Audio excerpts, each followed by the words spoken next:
It was called 20 Minutes of Terror, but India converted that into 20 minutes of success. The Indian Space Research Organization has done what no other country has been able to achieve. It has made a soft landing on the south pole of the moon that is often called the dark side. The Vikram lander has now begun a historic journey to assess the lunar surface. Let's tell you the fine print of India's Chandrayaan-3 moon mission. At around 5:30 p.m. Indian Standard Time, ISRO's control room was filled with scientists waiting for the landing operation to begin. And then, one after the other, the 4 different phases were completed. And then, the moment the clock struck 6:03 p.m. IST, ISRO confirmed the soft landing. Sir, we have achieved soft landing on the moon. India is on the moon. Let us all wait to hear from the Secretary Department of Space and Chairman ISRO, Shri S Somanath. ये पल अविस्मरणीय है, ये क्षण अभूतपूर्व है, ये क्षण विकसित भारत के शंखनाद का है, ये क्षण नए भारत के जयघोष का है.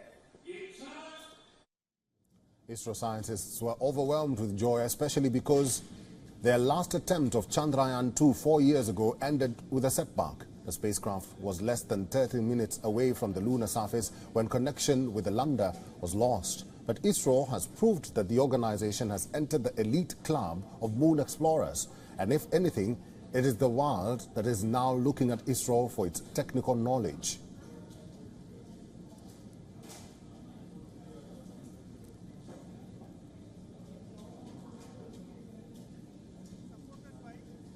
Unintended help is very welcome, and we have achieved.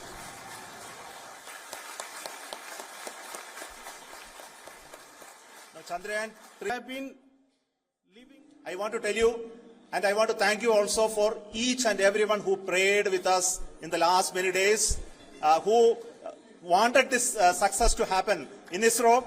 I thank all those people in all around the country and maybe beyond the country for their blessings and wishes and affection that he has given to each one of us for doing this work for the last so many years. Living, sleeping, eating, breathing Chandrayaan for the last 4 years. They have been supported by unintended help is very welcome, and we have achieved.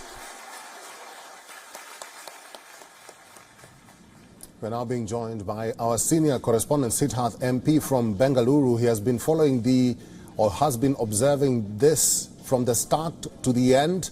Siddharth MP, good to see you. I am sure the celebrations are still going on. You've managed to speak to some of the scientists there. What are they saying? What happens next?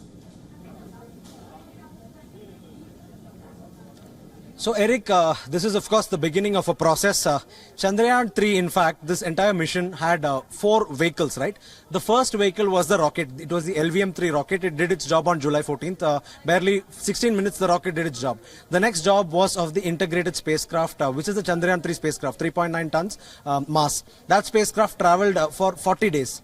And of course not 40 days but a little less than that, 35 days. And after that the spacecraft sort of broke away into 2 pieces as planned. So one was a propulsion module, the other was a lander module. So propulsion module's job is done. The third is a lander module. Lander did its job today flawlessly. Lander landed on the lunar surface. So 3 vehicles so far have done their job. There's only one final vehicle left to do its job, and that will happen in a while from now, perhaps in minutes from now. What is expected is the lunar dust will settle, and thereafter the ramp from the belly of the Vikram lander opens up, and from there the 6-wheeled rover, 26 kilos only in weight, but of course huge expectations on it, huge responsibility on that rover, which is known as Pragyan. So Pragyan will roll out and Pragyan will traverse the lunar surface, and that will be the moment when, you know, the cameras capture each other. So the lander will be captured by the rover and vice versa. this will be that historic moment where we have, as a country, as India as a country, has 2 operational vehicles on the surface of the moon. This is not something every country in the world can claim. Very few have this technology, very few have the means. India, of course, we have to remember, is just the 4th nation to do a lunar soft landing. 200 approximately countries in the world, only 4 have the wherewithal to execute this. ISRO has executed this. This goes on to show the scientific prowess and technology of India. This goes on to show that, you know, the milestones for ISRO are yet to come. This is one of them, a most significant one in their journey so far. But in the coming years, more big missions coming up, Eric. Siddharth MP, this is indeed a historical moment, not only for India, but as the Prime Minister of India did say, that this is a historical moment for humanity. There were so many young faces in that arena who were observing this mission. Did you manage to speak to them, and what are they saying they've learned from this mission and from ISRO? So yes, ISRO of course is an agency with space agency with more than 20,000 personnel working in their roles. So we have to remember that this of course is an organization with experts from different fields, from different domains, all of them working together. So we had an opportunity to speak to some of the directors, the senior most officials in ISRO's hierarchy. So all of them exuded confidence, and they were giving complete credit to their team, because it is only team effort that can execute a mission that is so complex, and every team has to ensure that each and every one of their system built. For example, there are chemical fuels on board, there are hardwares on board, there are tanks on board, there are electronics on board, there are communications equipment on board. All of them are from different domains, but they have only one job: work together, work in harmony, work in unison, execute the landing. So this shows teamwork.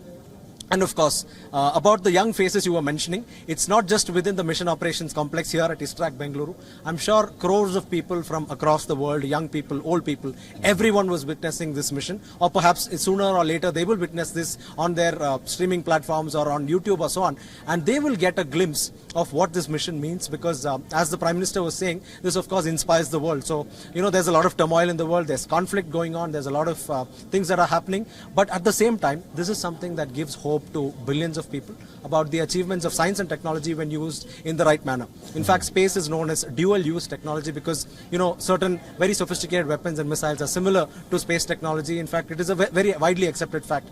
But when space technology in its original format is used, this is the impact that it can have on the world. This is an example for nations, budding nations as well, because India is not a standalone space power. India has helped dozens and dozens of nations, you know, develop their own space program. India launches, you know, satellites from neighboring countries, from friendly foreign countries. Some of them are done for free, some of them are done on a commercial basis. But India also has the real intent to help so many countries. To give you some very recent examples, India has, you know, started talks with Oman. India has started talks with Mauritius. So there are plans to build satellites for them. There are plans to help them, you know, map their respective nations. There are plans to share satellite data with them. This is why the global impact of space technology is something that the Prime Minister emphasized. Because look, when you look at an end-to-end space program, very few countries have the capability to do it all. There are some of them that have 1 or 2 capabilities. India has it all, right? So that's where India stands tall, Eric. Well, this is our correspondent Siddharth MP talking to us about this great feat for India, and he has been actually observing this from the start to the end. But before I let you go, I just have one very quick question to you. This is our correspondent Siddharth MP. Just before I let you go, I just want to know from you, how does this feel?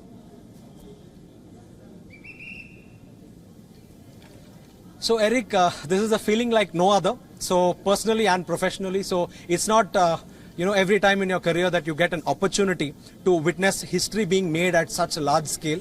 So this is something that is a great opportunity for journalists as well. This is a great opportunity to tell the world about what India has done, because I've also visited the Indian spaceport, and WION has reported extensively about the Indian spaceport and the, you know, starting of the Indian space program at Trivandrum, at a small fishing hamlet in Tumba. So it was a small fishing hamlet in Tumba. I'm sure, Eric, you know that rocket parts and satellites were carried on bicycles and they were carried on bullock carts. That was the start of ISRO in the 1960s. It began as a a small project, just about a handful of people, just a few dozen people. They didn't know what to do. They were just doing experiments with a larger goal in mind that someday in the future, the Indian space program will take their work to greater heights.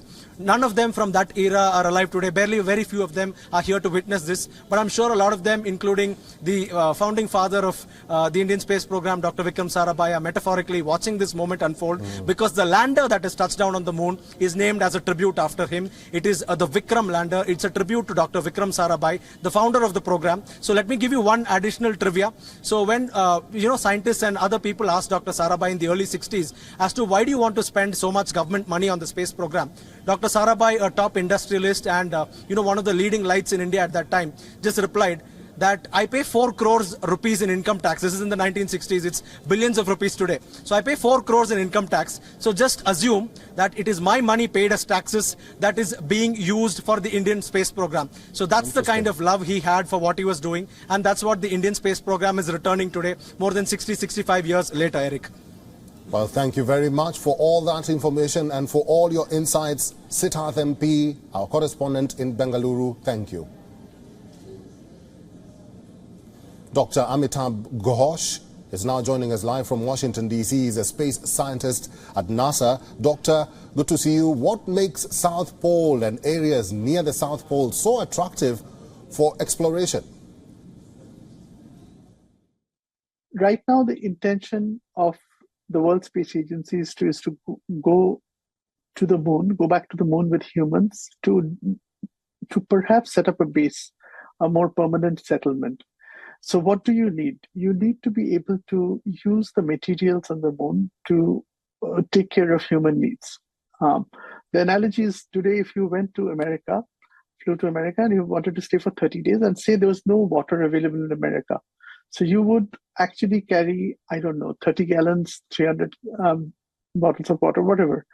And that would escalate the cost. But imagine if America had water already, you don't have to carry all that water. So similarly here, if you were an astronaut going to the moon 10 years from now, and there's water on the South Pole that you could extract and use, and oxygen that you can extract from that water, and rocket fuel you can make from that water for your return journey. It makes your journey much more realistic. See, you have to think not just in scientific terms, in economic terms. If you see something is $200 billion, it's not going to happen. If you say something is $200 million, that's 1,000 times cheaper. And so that will make it realistic. That is why the South Pole is so realistic. One cautionary tale, though, the fact that there's water doesn't mean it's automatically usable. You still have to demonstrate technology to be able to convert that frozen ice to water, and oxygen. So Mars Perseverance has manufactured oxygen on Mars. So that's another step. So nothing is automatic. WION is now available in your country. Download the app now and get all the news on the move.